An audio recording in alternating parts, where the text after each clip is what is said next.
তো জিকিরটা ছিল, আমি বলেছিলাম যে মুর্শিদ আমার উজুরিশা কি মহিমা জানে, গলার মালা বানাইয়া ধীরে ধীরে টানে। আচ্ছা আপনারা বলুন, এখানে কি কোনো খারাপ কথা আছে?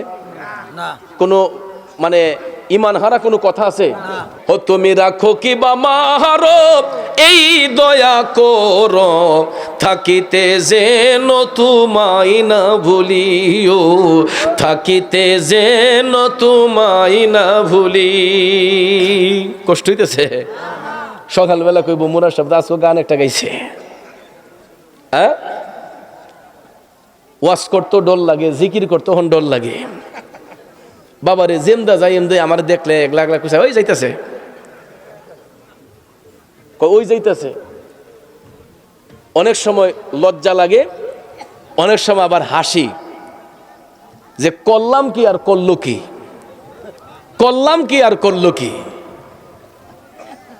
কসবা ব্রাহ্মণবাড়িয়া কসবা একটা জিকির করছিলাম, জিকিরের মাঝে একটা অলির মাজারে গিয়া জিকির করছি, অলির নাম দইরা।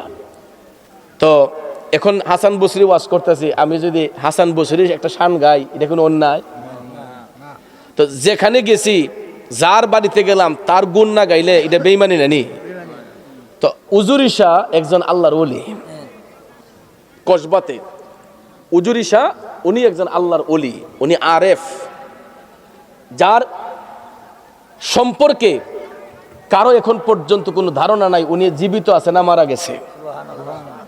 উনি আরেফ বান্দা, উনি এক এক সময় এক এক জায়গায় স্থানান্তরিত, উনার নামটাও কেউ বলতে পারে না। উজুরিশা কেন ডাকে উনাকে? উজুরিশা উনাকে ডাকে এই কারণে, উনি ওই কসবা বারাই এলাকা, গ্রামটার নাম বারাই, গোপীনাথপুর বারাই, তো ওই এলাকার মধ্যে তিনি সত্যের খেদমত দাওয়াত দেওয়ার জন্য আসছিলেন, ইসলামের খেদমত করার জন্য আসছিলেন। তো একটা মানুষকে ভালোবাসতে হলো তো তার কিছু কিছু আলামত গুণাগুণ দেখতে চায়, কথা কোন ঠিক না? তো উজুরিশার জ্বলন্ত কারামতটা হচ্ছে উজুরি, ওই পেটের ভিতরে যে নারী বুড়ি থাকে, ইডারে ওই এলাকার ভাষায় উজুরি বলে। কি বলে? উজুরি বলে। আমরা তো ইডারে কিতা কই, নারী বুড়ি কই, নারী বুড়ি এগুলা বলি, বা বুড়ল বলি, বুড়লও বলি। তো ওই এলাকার মানুষ পেটের ভিতরে যা কিছু আছে এগুলারে উজুরি কয়। তো উনি উনার পেটের ভিতরের উজুরিগুলা বের করে পানি দিয়া ধুইয়া আবার এগুলা পেটের ভিতরে ঢুকাই দিতেন। এখন যদি আমি এখানে বলি যুবক ভাইদেরকে বা যাদেরকে ইচ্ছা, যদি বলি যে আপনার একটা আঙ্গুলটা কাইটা আঙ্গুলটা আবার জোড়া লাগাইলে পারবেননি? এটা জোড়া লাগাইতে গেলে ও তো ডাক্তারের কাছে যাওয়া লাগবো। ডাক্তার সাহেব ছাড়া এমন কোন হেডাম আছে কেউ যে আঙ্গুলটা কাটলে এটা টান জোড়া লাগাই লিবেন? চিন্তা করে দেখেন উনি কেমন ব্যক্তি ছিলেন, যার পেটের উজুরিগুলা বের করে পানি দিয়ে ধুইয়া পরিষ্কার কইরা আবার এগুলার পেটের ভিতরে ঢুকাই দিতেন। তখন ওই এলাকার মানুষ ওনারে এটা দেখা ওনারে উজুরিশা নামে চিনত, যে উজুরিশা বলতো। ওনারে কি বলতো? উজুরিশা বলতো। কারণ যেই ব্যক্তি উজুরি বাইর করে আবার পেটে ঢুকাইলা, ওনার নাম কেউ জানে না, কেউ দেখতেও পায় না ওনাকে। উনি যেই জায়গার মধ্যে দাঁড়ায় নামাজ পড়ছিলেন, ওই নামাজের জায়গাটারে ঘিরে এখানে একটা রৌজায় রাস সুন্দর করে করছে, যে আল্লাহর ওলির স্মৃতি এখানে। আর ওই স্মৃতিকে কেন্দ্র করে এখন বিরাট বড় এক মাহফিল ওই এলাকার মধ্যে হয়, যুগ যুগ ধরে। এটা নতুন নয়, বহু বছর ধরে এখানে মাহফিল হয়, জিকির আজকার হয়। তো কোনো এক সময় মানুষ যখন লেখাপড়া জানতো না, তখন ওইখানে মাঝে তারা গান বাজনা করতো। কি করতো? এই উজুরিশার স্মৃতিচারণে এখানে গান বাজনা করতো। অনেক সময় মহিলারা গিয়েও স্টেজে দাঁড়াইয়া নাচানাচি করে গান গাইতো। যখন ফুলাপান আস্তে আস্তে লেখাপড়া করে শিক্ষার আলো জাগ্রত হলো, তখন দেখতেছে যে না, এটা বেমানান হয়। তখন ওই মানুষগুলো আবার এখানে মাহফিল দিছে। তো মাহফিল দিয়াতে আমরা ওই মাহফিলে যাই, ওয়াজ মাহফিল করি। মাঝে মধ্যে নবীর প্রেমিকদেরকে একটু আনন্দ দেওয়ার জন্য, তাদের কালবের প্রশান্তি মেটানোর জন্য, আত্মার খোরাক দেওয়ার জন্য একটু জিক্রে সামা করি। তো জিকিরটা ছিল, আমি বলেছিলাম যে মুর্শিদ আমার উজুরিশা কি মহিমা জানে, গলার মালা বানাইয়া ধীরে ধীরে টানে। আচ্ছা আপনারা বলুন, এখানে কি কোনো খারাপ কথা আছে? কোনো মানে ইমান হারা কোনো কথা আছে? তো উনি একজন আল্লাহর ওলি হিসেবে ওনার তারিফ করাটা কি, এটা কি কোনো অন্যায়, কোনো বেমানান? তাহলে এখানে এটা করতে গিয়ে তখন আমরা জিকির করছি আল্লাহু আল্লাহ। তা আমি আল্লাহু আল্লাহ জিকির করছি, আমি বলে জিকির করছি হিমকে হিমকে জিকির।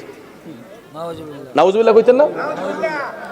আল্লাহর কসম এইরকম কোন দিয়ানে খেয়ালে আমি জিকির করি নাই যে আল্লাহর শানে বিয়াদবি হোক, জিকিরের আদব নষ্ট হোক, এইরকম কোন দিয়ানে খেয়ালে আমি জিকির করি নাই।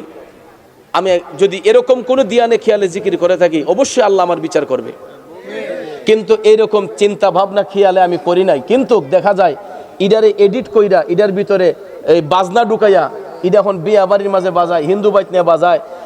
এই যে আল্লাহর জিকিরকে ক্রিটিসাইজ করা হচ্ছে, এনকার করা হচ্ছে, আমি টিকটকটা খুললে ইউটিউবটা খুললেই এই সমস্ত আলামতি দেখতে পাই। এবং বেশিরভাগ পরিবারের মানুষ মুসলমান।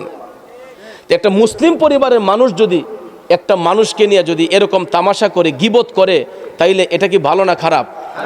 এটা জিনার চেয়েও খারাপ। কারণ আল গীবাতু আসাদ্দু মিনাজ জিনা, কোনো মানুষ সম্পর্কে ধারণা না রাখা গীবত করা এটা জিনার চেয়েও খারাপ কাজ, এটা জিনার চেয়েও খারাপ কাজ। এই জন্য ভাইয়ের আমার, আমি না হয় একজন অপরাধী মানুষ, আমাকে 100 বার বকা দেন, কিন্তু উজুরি শাহ তিনি আল্লাহর একজন খাস ওলি, উনি এবং উনার অসংখ্য কারামত, উনাকে নিয়ে যারা এই বিশ্রী মন্তব্য করে না যাই না, এটা গীবতের শামিল। কথা কোন ঠিক না বেঠিক?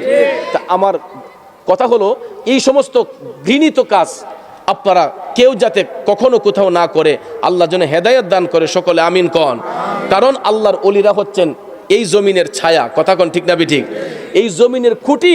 কারণ এই যে প্যান্ডেলটা করছেন, খুঁটি লাগছে নিও, খুঁটি ছাড়া কি সামিয়ানাটা টিক্কা রইছে? তাইলে আসমান যে আমরা দেখতেছি শূন্য জুল্লা রইছে, আসমানটা কি বিনা পালায় টিক্কা রইছে? আসমানেরও পালা আছে, আমরা এই জাহিরি চোখ দিয়ে দেখি না। আসমানের পালা হইছে আল্লাহর ওলিগণ। আর না হলে আমি আপনি যে অন্যায় করি, পাপ করি, আমাদের পাপে এই জমিন কবি ধ্বংস হয়ে যাইত। একটাবার নিজের বিবেককে প্রশ্ন করেন, সকাল থেকে সন্ধ্যা পর্যন্ত কয়টা অপরাধ করেছি, কয়টা নেক কাজ করেছি, কয়টা বদ কাজ করেছি?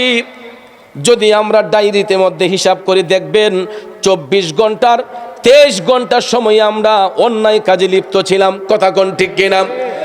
এতগুলা পাপ করার পরেও, এতগুলা অন্যায় অপরাধ করার পরেও আল্লাহ রাব্বুল আলামিন আপনাকে আমাকে সুস্থ রেখেছেন, সাবলীল রেখেছেন একটা মাত্র কারণ, এই জমিনের মধ্যে আল্লাহর ওলিগণ বিচরণ করতেছে, এই জমিনের মধ্যে আল্লাহর ওলিগণ আছে বিদায় এখনো আল্লাহ রাব্বুল আলামিন আমার আপনার 1000টা অপরাধকে ঢাইকা রাখে।